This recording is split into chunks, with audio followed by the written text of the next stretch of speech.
বলতেছিলাম যখন আল্লাহ মাটি আনতে বললেন, মনে আছে আপনাদের? মাটি যখন আনতে বললেন, এবার আজরাইল মাটি নিয়ে গেলেন। আমার আল্লাহ মাটিটা 40 বছর বৃষ্টি দিয়ে ভিজায়া দিলেন। 40 বছর বৃষ্টিতে ভিজলো। এবার আল্লাহ তাআলা 40 বছর ফেরেশতাদেরকে বলল, মাটি দিয়ে কাদো তৈরি করো। এই মাটিটা ভিজানোর পরে কাদো করো। কাদো যখন 40 বছর করলো, আমার আল্লাহ আদমের দেহ বানাইলেন। দেহটা হলো 60 হাত লম্বা। কত হাত লম্বা? আদমের দেহ 60 হাত লম্বা। বুকের মাপটা ছিল 7.5 হাত। পায়ের তলার ছাপটা হলো 5.5 ফিট।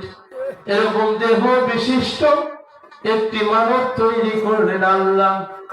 আদমকে বানানোর পরে সূর্যকে আদেশ করলেন, 40 বছর ধরে সূর্যটা সেখানে আলো দিল। তাহলে প্রথম 40 বছর হলো বৃষ্টির পানি দিয়ে মাটিটা ভিজে গেল। পরের 40 বছর ভিজা মাটিটা কাদা হয়ে গেল, মানব হইল। এবার সূর্যের আলো 40 বছর ধরে শুকিয়ে দিল। শুকানোর পরে আমার আল্লাহ তাআলা এবার আদমকে দেখার জন্য অনেক ফেরেশতা যায়। তারা আলোচনা করে আল্লাহ কি বানাইলো। ইবলিস শয়তান আদমের বডির কাছে গিয়ে, বিশাল লম্বা 60 হাত, বুকের মাপ 7.5 হাত, পায়ের মাপ 5.5 ফিট। এই দেহর কাছে গিয়ে এভাবে শব্দ করে, মাটির হাড়ের মতন এই টন টন করে বাজে।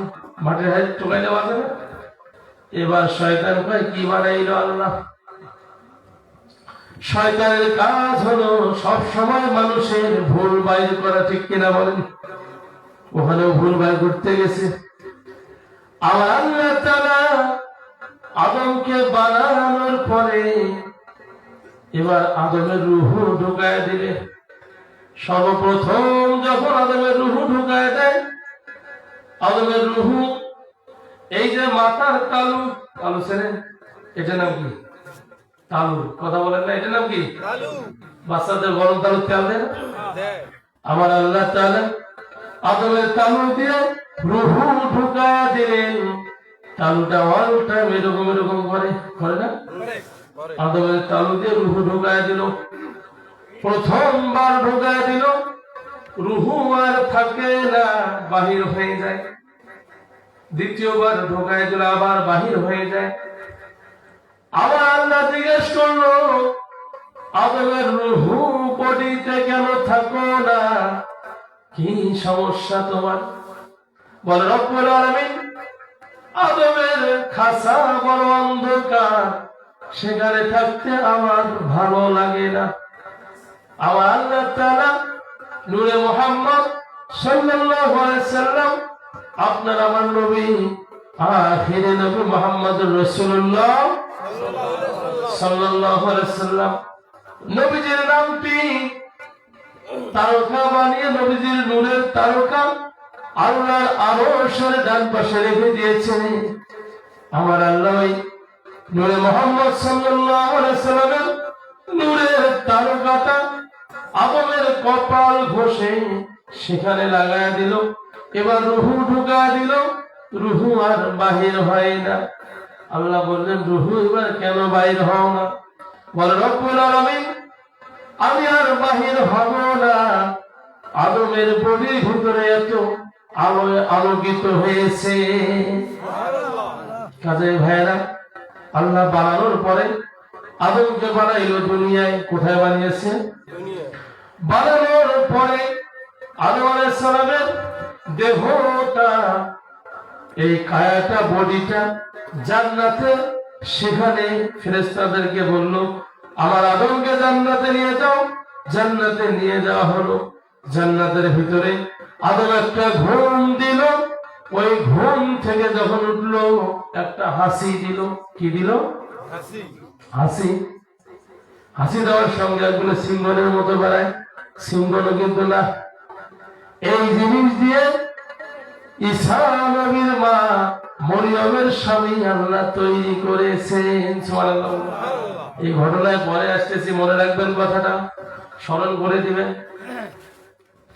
যখন হাসি দিল, হাসি দেওয়ার সঙ্গে সঙ্গে ডান দিকে তাকিয়ে দেখে একজন সুন্দরী রমণী মহিলা দেখা যায়। ফেরেশতারা বলল, আল্লাহর বান্দা আদম, আপনি ডান দিকে তাকাচ্ছেন, মহান আল্লাহ তো আপনাকে সবে শিক্ষা দিয়েছে, বলুন তো এই মহিলাটার নাম কি? আমার আল্লাহ শিক্ষা দিয়েছেন। আদম বলল, এর নাম হলো হাওয়া। কি নাম?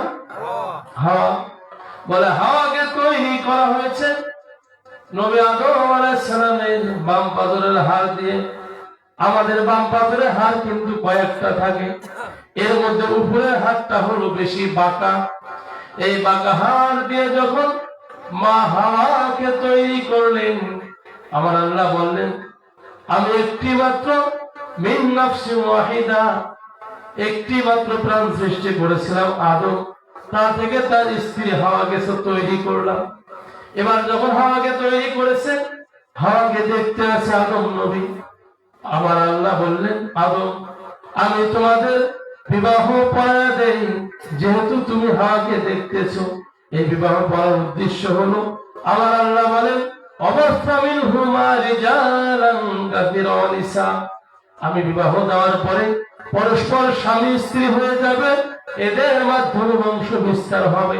অবস্থামিনহুমা রিজালান কাসীরা